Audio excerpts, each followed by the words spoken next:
Thank you. Good morning. Morning, Desla. Good Yusek. morning, Your Honor. Thank you. Correct. You occupy the position of a Yusek. Yes, Your Honor. Okay. Yeah. Desla. Because they called you Desla, so I'll call it also. So, first question, ma'am. If appointed as the ombudsman, what can the stakeholders expect from you? Well, the stakeholders can expect an ombudsman that will listen to them, an ombudsman who they can trust, Your Honor, an ombudsman who can relate to their problems and will really act upon their complaints filed with the Office of the Ombudsman. So, despite being the Desla at present, why do you still want to become the ombudsman? Your Honor, I want to further my service to the Filipino people as DESLA. The functions of DESLA that are similar to the Ombudsman are limited only to local government, and the penalties that you can impose under that are not really, it's just suspension. And insofar as presidential appointees only, so very limited. Although in the Office of the Deputy Executive Secretary for Legal Affairs, we get all kinds of complaints from all kinds of people involved in all kinds of public officers. So I know what the people are complaining about. And so as an ombudsman, I will be able to act upon all those officers that are being complained of, whether barangay captain or as high as the highest, probably, depending on the complaints, Your Honor. So, obviously, Desla, you've been appointed by the President in your current post. So, question is, how apolitical are you? I am very apolitical, Your Honor. I am not involved in any campaigns. I do not understand the politics. I do not know. I just have no participation when it comes to political activities. It's only for legal-related activities and court-related activities. So, we understand that independence is one of the qualities of a good ombudsman. So, can you tell us an instance where there in your past, as a litigation lawyer, also in your current post, an instance wherein you have displayed the quality of being independent? Your Honor, you know how sometimes we say the customer is always right.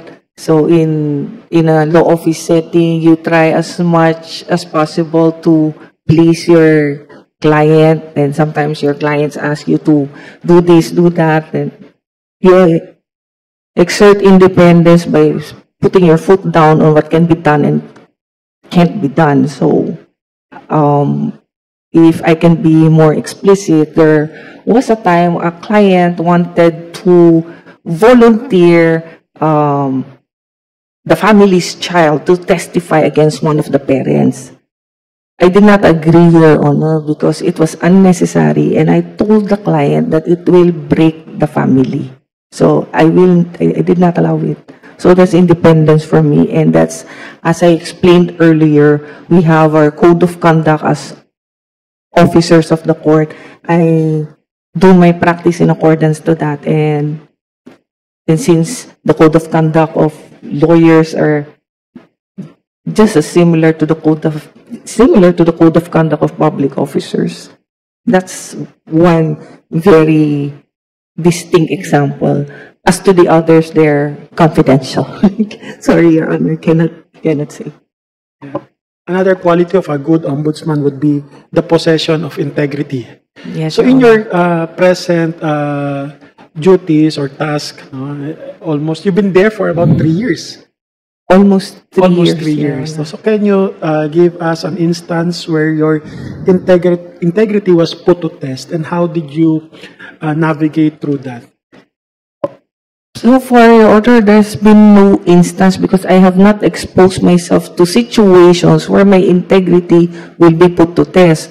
Like, for example, all kinds of people try to come in and visit me, saying they will, what do they call it?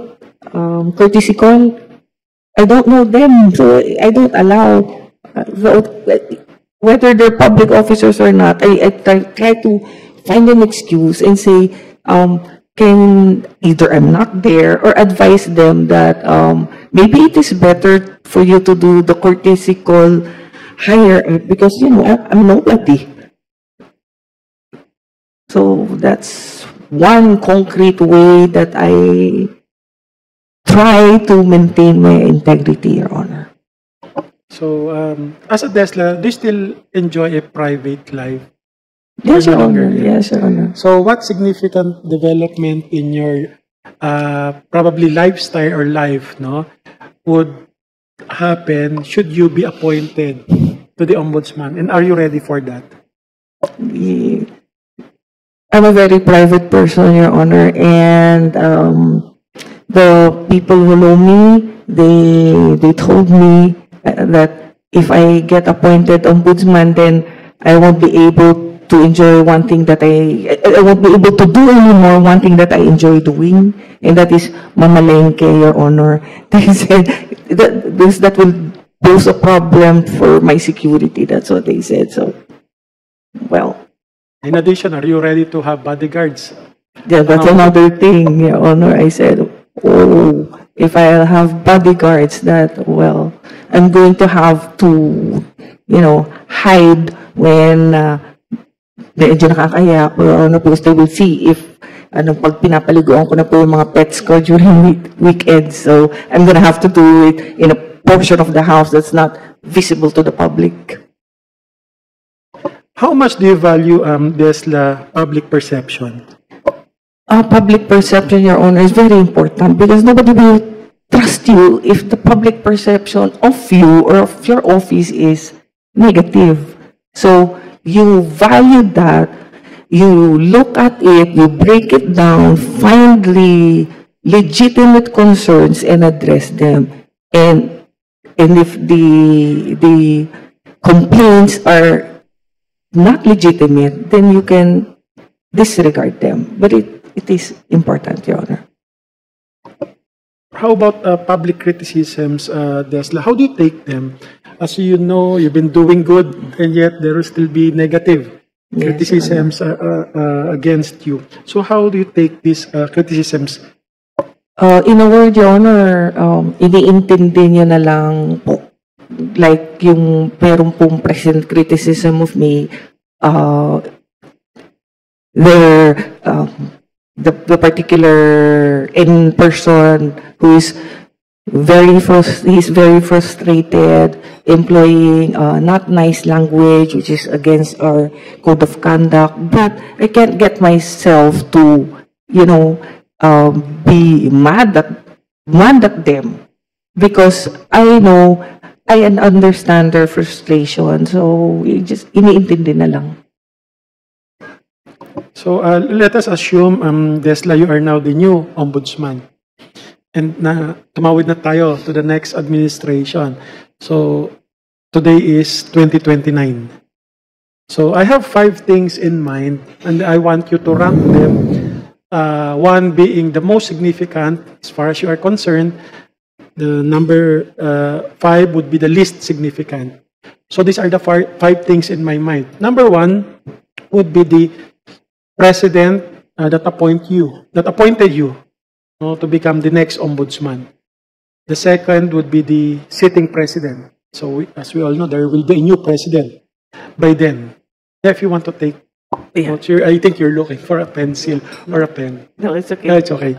Madali lang naman. No? Number 3 would be the public. Of course, that would include public perception. And number 4, the safety of your family. As you know, you will no longer have privacy, including the security threats sa'yo. And number 4 would be, the number 5 would be your personal goal, your personal ambition, your vision and mission, no, as the next ombudsman? Mission. So, I will rank highest, Your Honor, family, because their safety is paramount to me.